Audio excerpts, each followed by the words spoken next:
की बेला है तो ये सारा खेला है, इसीलिए सबको कोई रोहिंग्या के पास जाने की बात कर रहा है, कोई पाकिस्तानी हिंदुओं के पास जाने की बात कर रहा है। ये चुनावों की बेला है, इसीलिए ये खेला है। देखिए, आपके व्यूवर्स को अच्छी तरह समझ आ गया होगा इन दोनों की तूतू में से ये क्या बेला है, क्या खेला है, अच्छी तरह समझ गए होंगे सब व्यूवर्स। मैं सिर्फ इतना कहना चाहता हूँ, मैं इतना कहना चाहता हूँ, सवाल ये है कि बहुत पहले से प्रक्रिया चल रही है, चाहे कांग्रेस ने शुरू की या किसी ने भी की, लेकिन मुसलमानों को टारगेट करना, ये क्या हिंदुओं का तुष्टीकरण आज के वक्त में नहीं हो रहा है? टारगेट इसलिए हो रहा है, देखिए ये लोग ये कहते हैं, और आप भी कहते हैं, कई बार शो में आपने भी कहा है कि साहब जो वहाँ मेजोरिटी है वो तो प्रताड़ित हो ही नहीं सकती। आपने कहा हाँ हाँ वही मुस्लिम होने के नाते, अरे वही मैं कह रहा हूँ, मुझे बोलने दो, मैं आधे घंटे में बात बोल रहा हूँ। मुझे देखो, माइनॉरिटी को बोलने भी नहीं दे रहे हैं, बताओ अब क्या होगा? माइनॉरिटी को बोलने का अधिकार छीन लेंगे ये लोग कुछ ही वक्त में। मैं ये कह रहा हूँ कि ठीक है, वहाँ प्रताड़ित नहीं होगी मेजोरिटी, तो फिर आपको ये बार बार कहने की जरूरत क्या है कि हम मुसलमानों को नागरिकता नहीं देंगे? जिसको देना दे दीजिए। तो वही तो कर रहे हैं। नहीं, बार बार चिल्ला क्यों रहे हैं? कहाँ का है? मुसलमान को नहीं देंगे, मुसलमान को नहीं देंगे, मुसलमान को नहीं। हर नेता तो चिल्ला रहे हैं। दूसरी बात आपने एक बहुत बड़ी लाइन बोली, और ये यहाँ पर व्यूअर्स साक्षी हैं, और उस तरफ जो स्क्रीन के उस पार देख रहे हैं वो भी साक्षी। आपने बोला देखिए मुसलमानों को ये लोग टारगेट कर रहे हैं। मैं पूछना चाह रहा हूँ कि साजिद रशीदी कैसे टारगेट हो रहा है? आप भी मुसलमान हैं, आप कैसे टारगेट हो रहे हैं? टारगेट इसलिए आपकी नागरिकता जा रही है? जवाब है नहीं। टारगेट देखिए, सीए से हमें कोई नुकसान नहीं है और देश के किसी नागरिक को नुकसान नहीं है, पॉइंट नहीं है। लेकिन जब हम इस बात को कह रहे थे कि भाई जो लोग यहाँ आ गए उनको खाना पानी नागरिकता दीजिए, तो आप ही लोग चिल्ला के कहते थे ये कोई भंडारा खुला हुआ है क्या? इनको तो दे रहे हैं। नहीं, आप लोग कहते थे ये कोई भंडारा है क्या? यहाँ कोई मतलब रोहिंग्या की बात कर रहे हैं कि रोहिंग्या को भी देना चाहिए। छोड़ दीजिए ना, रोहिंग्या का नाम मत लीजिए ना, रोहिंग्या का नाम लेके फिर आप तुष्टीकरण कर रहे हैं। जो भी है तो उन्हीं को तो दे रहे हैं। आप लोग कहते थे कि ये भंडारा, यहाँ भंडारा थोड़ी खुला हुआ है। हम देश के लोगों को देखेंगे, बाहर से आने वालों को देखेंगे। आप लोग चिल्लाते थे। मैं सिर्फ ये कहना, एक सवाल और मेरा, क्या 2024 के अंदर राम मंदिर के साथ साथ सीए मुद्दा होने जा रहा है? पॉलिटिकली आपको दिख रहा है? देखिए, मुद्दे तो इनके पास सारे हैं और धार्मिक मुद्दे हैं, सब मुद्दे धार्मिक हैं इनके। पर ये तो 5 सियासी मुद्दा इनका, एक मुद्दा सुधांशु त्रिवेदी आपके चैनल पर यह बता दें कि हमने इतने लोगों को रोजगार दे दिया, हमने इतने लोगों को कारोबार दे दिया, हमने इतने लोगों के आंसू पोंछ दिए। इनके पास है ही नहीं वो चीजें, इनके पास तो धर्म धर्म धर्म धर्म है। दूसरी बात, जितने लोग पाकिस्तान से इमिग्रेट होकर आएंगे या आ गए हैं, ये गारंटी लेते हैं उनमें आईएसआई के लोग नहीं होंगे। ठीक है, जवाब पॉइंट आया है। जितने लोग बैठे हैं, मैं दावे के साथ कह सकता हूं, आपका वैलिड सवाल है, बहुत सारे लोग आईएसआई के एजेंट निकलेंगे। चूंकि देखिए पहले भी यहाँ सुधांशु जी को सारे जवाब देने हैं। एक बात ही मैं ये कहना चाहता हूं कि एक बहुत दिनों बाद एक बहुत अच्छी चर्चा हो रही है, इसको सार्थक बनाने का प्रयास करते हैं। देखिए, डॉक्टर त्रिवेदी बात कही तो मैं बिल्कुल तथ्यात्मक जवाब देता हूं। एक वाजिब सवाल है। हमारी सरकार आने से पहले एम्प्लॉय प्रोविडेंट फंड यानी कर्मचारी भविष्य निधि खाते 11 करोड़ ईपीएफओ, यानी जिसमें आप बता दे रहा हूं कर्मचारी अपना पैसा जमा करता है और उसका एम्प्लॉयर नियोक्ता भी पैसा जमा करता है। अब इस समय 26 करोड़ खाते हैं, तो इसका मतलब 15 करोड़ लोग ऐसे नए जुड़े हैं जिन्होंने अपने खाते में पैसा जमा करना शुरू किया। उनका कोई 16,000 लोग यूपी में टीचर बैठे हैं जिनको आप सैलरी नहीं दे रहे हो।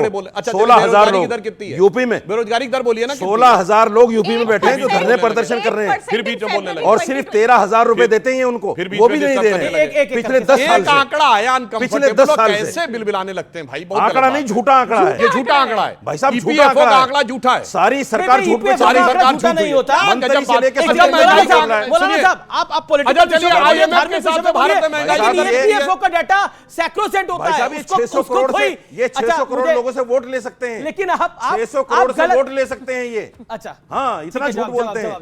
देखिए, अगर मैं इनसे पूछूं आईएमएफ के हिसाब से भारत की विकास दर कितनी, वो तो हम नहीं तय कर रहे हैं ना। बोलिए नहीं बोल पाएंगे।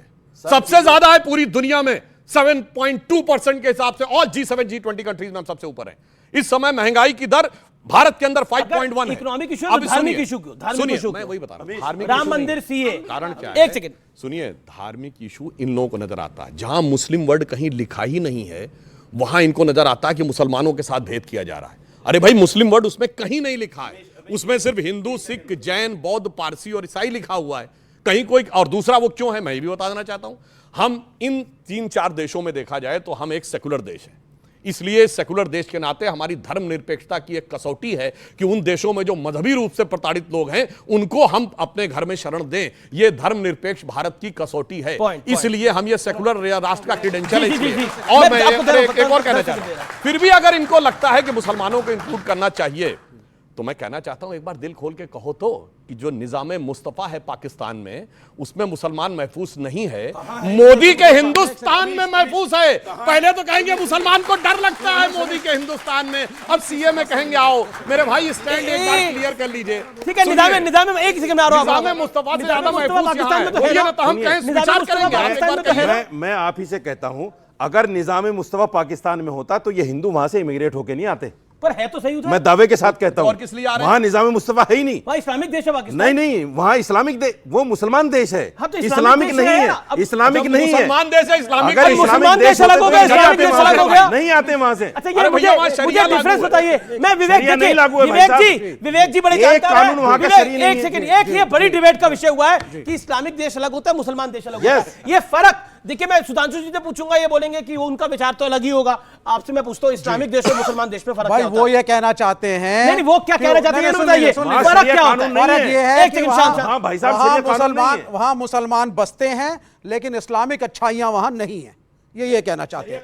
नहीं क्या सुनिए, अब मैं दूसरी बात कहता हूं, इस कॉन्स्टिट्यूशन की बात करता हूं मैं।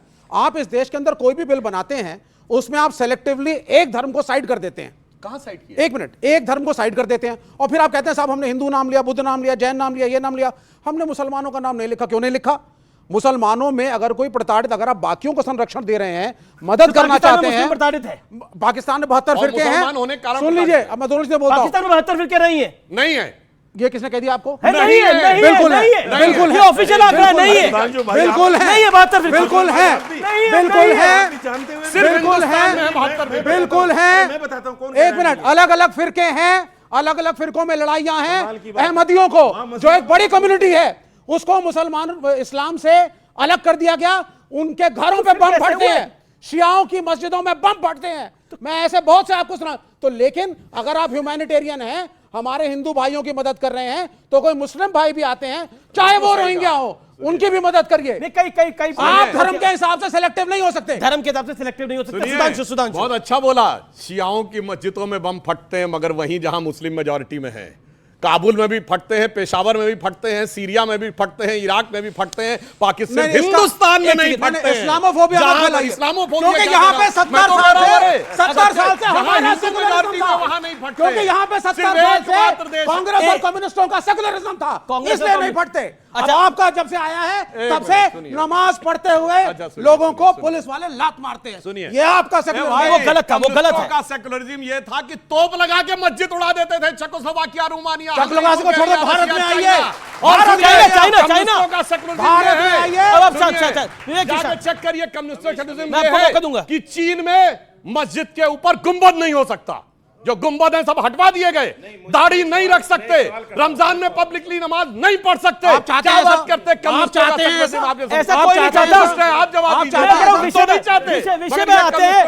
विषय पर आते हैं। मेरे साथ कई सारे यहाँ पर व्यूअर्स हैं, ऑडियंस है जो कि सवाल पूछ रहे थे। क्या सवाल है आपका? पूछिए, खड़े होके पूछिए। सर मेरा क्वेश्चन ये है कि आसपास हमारे बहुत सारे मुस्लिम देश हैं, दुबई है, इराक है, ईरान है, पर हिंदू देश तो एक ही है। तो क्या हमें, जो हमारे हिंदू भाई बहन हैं, श्रीलंका भी है, तो हमें उनको अपने, अरे इन्हें क्यों डांट रहे, इन्हें क्यों डांट रहे हैं? सवाल तो पूछ ले अपना। तो महोदय आपको ऐसा नहीं लगता कि हमें, पूछिए भैया, क्या आपको ऐसा नहीं लगता कि हमारे पास जब एक ही एक हिंदू देश है तो हमें उनको मौका देना चाहिए, जो हमारे भाई बहन प्रताड़ित हैं पाकिस्तान में? ये आपकी भावना की ये हिंदू देश है, लेकिन ये हिंदू देश नहीं है। जवाब दे देता हूं। जी 140 करोड़ आबादी पहले से है। आप नेपाल जाओ, आप श्रीलंका जाओ, हिंदुस्तानी क्यों? ये बांग्लादेशियों, रोहिंग्या से बोलिए, हिंदुस्तान ही क्यों? रोहिंग्या बोलिए, वापस रुक गए पाकिस्तान। मैं रोहिंग्या का समर्थक नहीं हूँ, मैं रोहिंग्या का समर्थक नहीं हूँ। अरे 50 वीडियो है मेरे भाई, ऐसे मत बोलिए। खूब डिबेट टीवी पे डिबेट किए हैं कि भारत को समर्थक नहीं हूँ, बिल्कुल नहीं। निकालिए ना, आपके अंदर अगर ताकत है आपकी सरकार में, निकालिए रोहिंग्या। क्यों रखा हुआ आपने? निकालिए, क्यों रखा हुआ? मेरे साथ धर्मवीर सोलंकी जी हैं।